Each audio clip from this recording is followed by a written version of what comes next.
৫৪ বরং তারা কি লোকদেরকে হিংসা করে আল্লাহ স্বীয় অনুগ্রহে তাদেরকে যা দিয়েছেন তার কারণে? তাহলে তো আমি ইব্রাহিমের বংশধরকে কিতাব ও হিকমত দান করেছি এবং তাদেরকে দিয়েছি বিশাল রাজত্ব। ৫৫ অতঃপর তাদের অনেকে এর প্রতি ঈমান এনেছে এবং অনেকে এ থেকে বিরত থেকেছে, আর দগ্ধকারী হিসেবে জাহান্নামই যথেষ্ট। ৫৬ নিশ্চয়ই যারা আমার আয়াতসমূহকে অস্বীকার করেছে, অচিরেই আমি তাদেরকে প্রবেশ করাব আগুনে।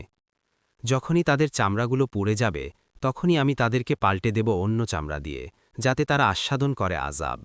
নিশ্চয় আল্লাহ পরাক্রমশালী, প্রজ্ঞাময়। ৫৭ আর যারা ঈমান এনেছে এবং নেক আমল করেছে, অচিরেই আমি তাদেরকে প্রবেশ করাব জান্নাতসমূহে, যার তলদেশে প্রবাহিত রয়েছে নহরসমূহ। সেখানে তারা হবে স্থায়ী। সেখানে তাদের জন্য রয়েছে পবিত্র স্ত্রীগণ, এবং তাদেরকে আমি প্রবেশ করাব বিস্তৃত ঘন ছায়ায়।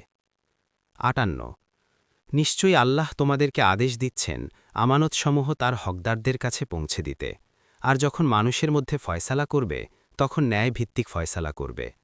নিশ্চয়ই আল্লাহ তোমাদেরকে কতই না সুন্দর উপদেশ দিচ্ছেন। নিশ্চয়ই আল্লাহ সর্বশ্রোতা, সর্বদ্রষ্টা। ৫৯ হে মুমিনগণ, তোমরা আনুগত্য করো আল্লাহের ও আনুগত্য করো রাসূলের, এবং তোমাদের মধ্য থেকে কর্তৃত্বের অধিকারীদের।